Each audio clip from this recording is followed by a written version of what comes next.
ખેડૂતોને સહાય અપાવવા કિસાન સંઘ મેદાને કલેક્ટરને આવેદનપત્ર અપાયું।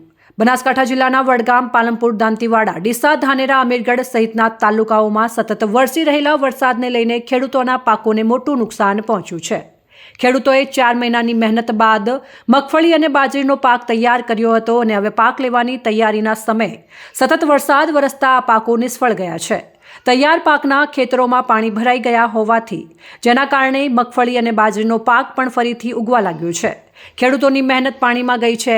ખેડૂતોના ખેડાઈ, બિયારણ સહિત પોતાની કરેલી મજૂરી પણ મળી શકે તેમ નથી અને મોટું નુકસાન પહોંચ્યું છે। ત્યારે કિસાન સંઘ ખેડૂતોના વહારે આવ્યું છે અને બનાસકાંઠા જિલ્લા કિસાન સંઘના 200થી વધુ આગેવાનો રેલી સ્વરૂપે પાલનપુર કલેક્ટર કચેરી પહોંચી કલેક્ટરને આવેદનપત્ર આપી અને સરકાર તાત્કાલિક ધોરણે સર્વે કરાવી અને ખેડૂતોને સહાય આપે તેવી માંગ કરી હતી અને જો ખેડૂતોને સહાય આપવામાં નહીં આવે તો કિસાન સંઘ દ્વારા ઉગ્ર આંદોલન કરવામાં આવશે તેવી ચીમકી પણ ઉચ્ચારી હતી।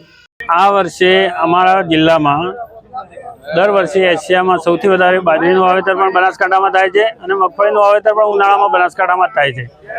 ખૂબ સારી મહેનત કરી ખેડૂતોએ, ખૂબ સારા પ્રમાણમાં બાજરી અને મગફળીનું વાવેતર કર્યું હતું। 20 દિવસ વહેલો વરસાદ આવવાને લીધે ખેડૂતોને જે લેવાનો સમય હતો એ સમયે જ વરસાદ આવવાને લીધે અને સતત 25 દિવસથી વરસાદ આવવાને લીધે ખેડૂતોને ખૂબ મોટું નુકસાન પડ્યું છે। ઊભી બાજરી પણ ઉગી ગઈ છે અને વાઢેલી બાજરી પણ અમારી ઉગી ગઈ છે।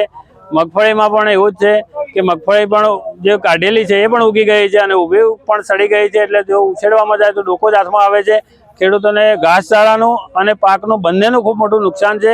અમે મહેનત કરી હતી, ખૂબ બિયારણનો ખૂબ ખર્ચો મોંઘો થતો હોય છે, ખેતરમાં ખેડાઈ, દવાઓ, આ બધા ખર્ચા કરી પછી જ્યારે લેવાનો જ પાક હતો ત્યારે આ બધું આટલું મોટું નુકસાન થયું છે। ત્યારે ખેડૂત આ વર્ષે બનાસકાંઠાનો ખેડૂત પાયમાલ થાય તેવી પરિસ્થિતિ છે। જો સરકાર તાત્કાલિક સર્વે નહીં કરાવે તો ખેડૂતોને ખૂબ મોટું નુકસાન થશે। તાત્કાલિક સર્વે કરી વધારે ગ્રામ સેવકોનો, બીજા જિલ્લાના પણ ગ્રામ સેવકોનો લાવી અને 2 જ દિવસમાં સર્વે પૂરું કરી અને ખેડૂતોને વળતર આપવા માટેની પ્રક્રિયા હાથ ધરવી જોઈએ।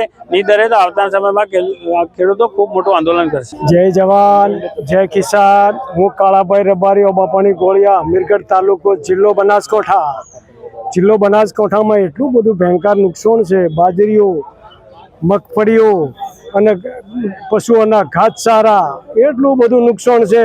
અત્યારે ઘાસચારાનું, મગફળીઓનું બધાનું વાવેતર હતું, પશુઓ માટે એમને જુગાડ કરી બેઠા હતા, બધું બગડી ગયું। સરકાર શ્રીને મારી વિનંતી, ગમે ત્યારે આ ગરીબોની સહાય આપો, પગો માથે કરો, નવેસરથી બિયારણનું એનું વ્યવસ્થા કરો, વ્યવસ્થા જાળવો।